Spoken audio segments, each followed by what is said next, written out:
Hello बच्चों। आज हम लोग जो है इलेक्ट्रोकेमिस्ट्री का लेक्चर 6 करेंगे और इस लेक्चर में हम देखेंगे थोड़ा सा नर्स्ट इक्वेशन के बारे में।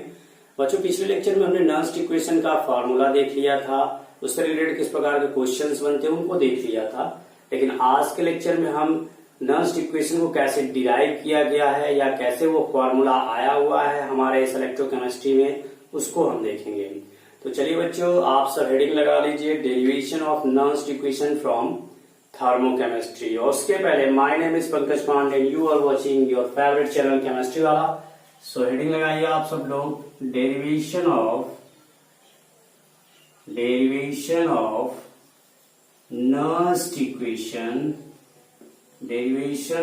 Nernst equation from thermochemistry. Actual में बच्चों थर्मोकेमिस्ट्री से ही ये जो है नर्स्ट इक्वेशन आया हुआ है। अब थर्मोकेमिस्ट्री का मतलब क्या होता है, केमिकल इक्विलिब्रियम से हमारा जो है ये फॉर्मूला जनरेट हुआ है। अब देखिए, अगर हम देखें तो फॉर्मूला जो है, तो डेल्टा जी का फॉर्मूला हमने केमिकल इक्विलिब्रियम में पढ़ा था। Delta G equal to delta G not plus 2.303 RT। Delta G equal to delta G not plus 2.303 RT log 10Q। ये हमने अपने थर्मोकेमिस्ट्री में ये फॉर्मूला देखा हुआ था, जहां पे Q क्या है, रिएक्शन कोशिएंट है। क्या है बच्चों, रिएक्शन कोशिएंट है। और रिएक्शन कोशिएंट का मतलब क्या हुआ कि Q equals to concentration of product divided by concentration of reactant होता है। अब हम देखते हैं कि हमारा नर्स्ट इक्वेशन जो हमने पढ़ा हुआ है, E cell equals to E not cell minus 2.303 RT divided by NF log 10Q। ये हमारा फॉर्मूला कैसे आया है, तो देखिए अभी हमने पिछले लेक्चर में अपने ये फॉर्मूला देखा कि delta G equals to NFE minus NFE cell, ये हमने पढ़ा हुआ है। डेल्टा जी क्या है, यहाँ पे गिब्स फ्री एनर्जी चेंज है, इसके बारे में हम पढ़ चुके हैं अच्छे से। और जिन बच्चों ने इस लेक्चर को हमारे न देखा हो तो प्लीज आप विजिट करें केमिस्ट्री वाला पंकज पांडे, और वहां पे सारे वीडियोस को आप देख डालिए। तो गिब्स फ्री एनर्जी चेंज है ये, गिब्स फ्री एनर्जी चेंज।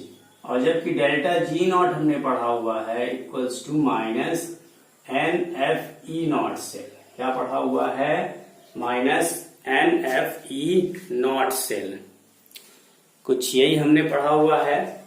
ये स्टैंडर्ड कंडीशन का है और ये हमारा बिना स्टैंडर्ड कंडीशन का है। अब हम क्या करेंगे, इस डेल्टा जी की वैल्यू को इसमें पुट कर देंगे। यहां हो जाएगा माइनस NFE और यहां हो जाएगा minus NFE not cell plus 2.303 RT log 10 और Q। ये हमारा यहाँ पे आ जाएगा। अब हम क्या करेंगे, सबको जो है डिवाइड कर देंगे। किससे डिवाइड कर देंगे, माइनस NF से। तो डिवाइड यहां लिखेंगे हम, divide minus NF from both side, यानी बोथ साइड से हम NF को डिवाइड कर देंगे। तो अब देखिए, जब हम इसको डिवाइड कर देंगे तो ये कट जाएंगे, बचेंगे क्या, E equals to E not cell minus 2.303 RT divided by NF log 10 Q की जगह पे अब हम क्या रख देते हैं, कंसेंट्रेशन ऑफ प्रोडक्ट और अपॉन कंसेंट्रेशन ऑफ रिएक्टेंट। यही फॉर्मूला हमने नर्स्ट इक्वेशन में भी देखा हुआ था। तो अब आपको ये डेरिवेशन की जरूरत इसलिए पड़ती है क्योंकि इससे रिलेटेड कुछ टाइप के क्वेश्चंस जेई में पूछे हुए बच्चों, इसलिए हमको थोड़ा सा ये डेरिवेशन देखना पड़ेगा कि आखिर में जो है ये नर्स्ट इक्वेशन आया कहां से है। तो नर्स्ट इक्वेशन हमारा आया हुआ है थर्मोकेमिस्ट्री से, और थर्मोकेमिस्ट्री में हमने गिब्स फ्री एनर्जी चेंज के बारे में ये फॉर्मूला देखा हुआ था। और अभी हमने देख लिया इलेक्ट्रोड के बारे में, ईएमएफ ऑफ सेल के बारे में, गिब्स फ्री एनर्जी का फॉर्मूला, और जस्ट उसको पुट कर दिया और डिराइव कर दिया हमने ये फॉर्मूला। अब देखिए बच्चों, अगर आप यहाँ पे RT की वैल्यू और F की वैल्यू को पुट कर देंगे तो हमारा फॉर्मूला निकल करके सामने आ जाएगा, E equals to E not cell minus 0.059 N log की base 10 concentration of product divided by concentration of reactant. यही फॉर्मूला हमने जो है देखा हुआ था और ये फॉर्मूला हमारा इस तरह से जनरेट हो जाता है। चलिए अब थोड़ा सा नेक्स्ट टॉपिक के बारे में हम देख लेते हैं कि इक्विलिब्रियम कांस्टेंट जो है नर्स्ट इक्वेशन से कैसे हम फाइंड करते हैं। तो चलिए उसको भी देख लेते हैं। आज के दिन में पूरा डेरिवेशन होने वाला है हमारा कि कौन सा फॉर्मूला क्यों आया हुआ है। तो हेडिंग लगा दीजिए आप इक्विलिब्रियम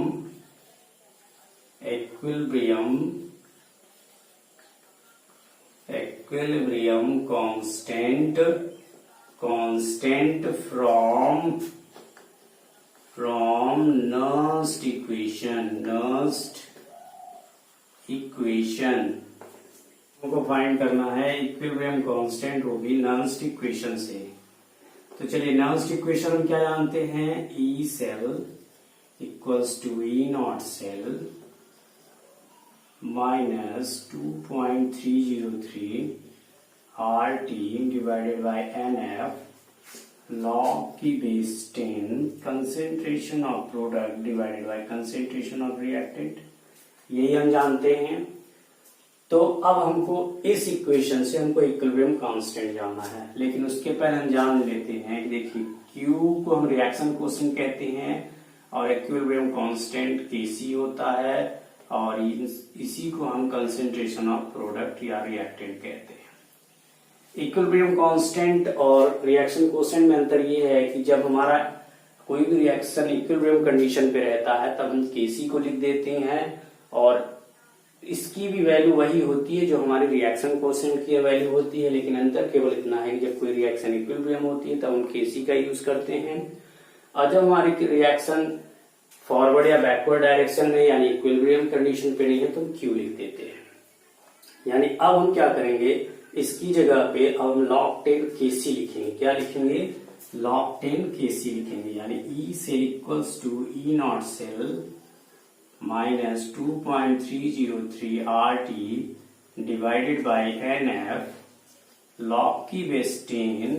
अब यहाँ Q लिखते थे पहले, अब हम यहाँ लिख देंगे Kc, क्योंकि ये रिएक्शन हम ऐसा मान के चल रहे हैं कि वो इक्विलिब्रियम पे है, तभी तुम्हारा इक्विलिब्रियम कांस्टेंट निकल करके सामने आएगा। अब आगे अगर हम देखें तो ई सेल और साथ ही साथ इक्विलिब्रियम कंडीशन पे डेल्टा जी की वैल्यू क्या होती है, 0 हो जाती है। एट इक्विलिब्रियम पे डेल्टा जी 0 होती है। डेल्टा जी लेस देन 0 तब होती है जब कोई भी रिएक्शन फॉरवर्ड डायरेक्शन में हो, ठीक है, फॉरवर्ड डायरेक्शन में हो। डेल्टा जी ग्रेटर देन 0 कोई भी रिएक्शन जब बैकवर्ड डायरेक्शन में हो और डेल्टा जी इक्वल्स टू 0 जब कोई भी रिएक्शन इक्विलिब्रियम कंडीशन पे हो। कब हो, इक्विलिब्रियम कंडीशन पे। तो डेल्टा जी इक्वल्स टू 0 इसका मतलब ये minus N F equals to 0 हो जाएगा।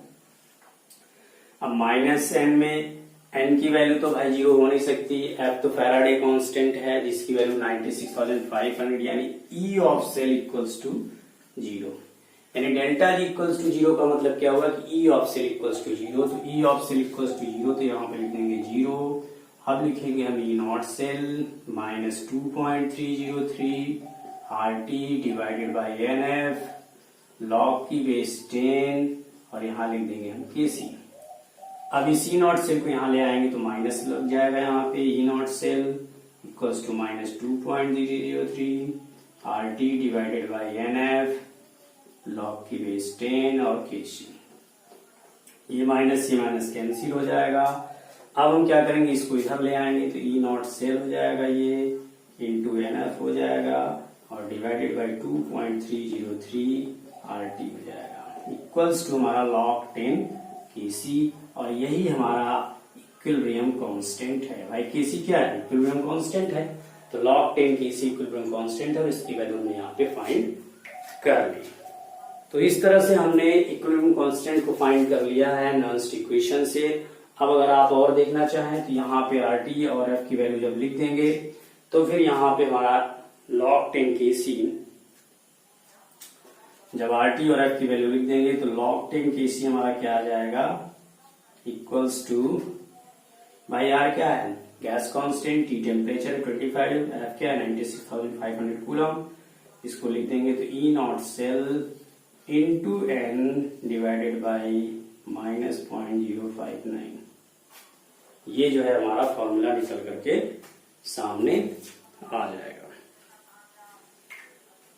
तो ये तो हो गया हमारा पहला हो गया derivation of Nernst equation from thermochemistry. अब नर्स्ट इक्वेशन से हमने इक्विलिब्रियम कांस्टेंट को फाइंड कर लिया।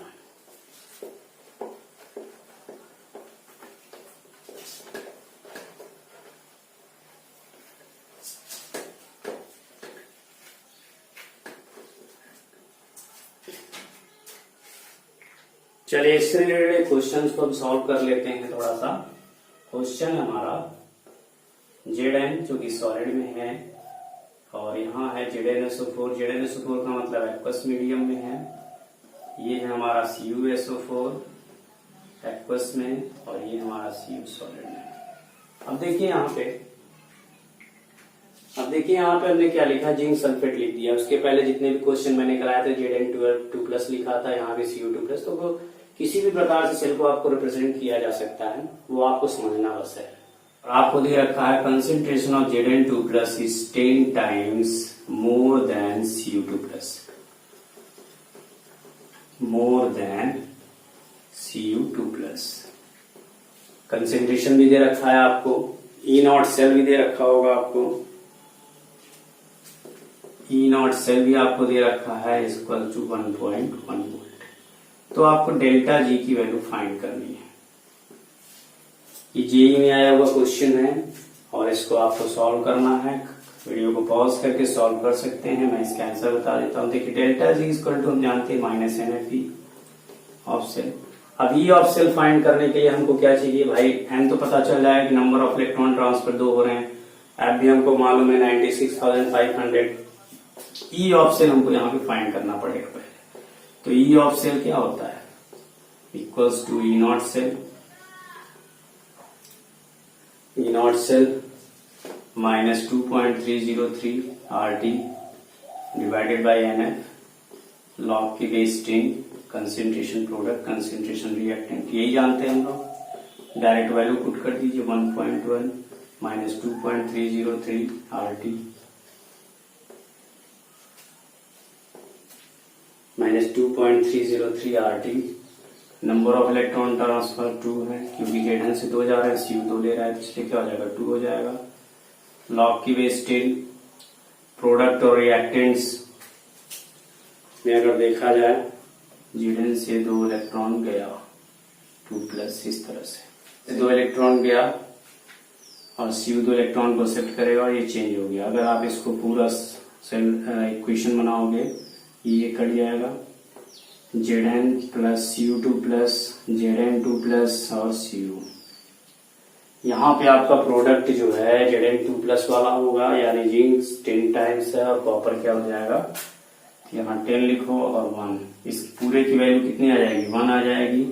1.1 -2.303 RT divided by 2F into 1। अब आप क्या करो, इस वैल्यू को यानी ई ऑफ सेल को यहाँ पे पुट कर दो, तो क्या हो जाएगा, delta G equals to -2F bracket E of cell कितना 1.1 -2.303 RT डिवाइडेड बाई 2F और 1 को लिखने की अलग जरूरत नहीं है। अब अगर आप देखो तो इससे मल्टीप्लाई कर जाएगा तो -2.2F माइनस माइनस प्लस हो जाएगा 2.303 RT डिवाइडेड बाई 2F, यहाँ भी 2F, तो ये कैंसिल और हमारा आंसर जो है ये आ जाएगा। इसके ऑप्शन भी दिए हुए हैं जेई में और ऑप्शन आपका यही हो जाएगा। इस तरह से क्वेश्चंस आपके जो होता है जेई में पूछ लेते हैं, इस डेरिवेशन से भी क्वेश्चन आ जाते हैं। तो चलिए बच्चों, आज के लेक्चर में इतना ही। अब हम मिलते हैं अगले लेक्चर में कुछ और इंटरेस्टिंग टॉपिक के साथ। तब तक के लिए आप पढ़ते रहिए, अच्छे से पढ़िए और ऑल द बेस्ट।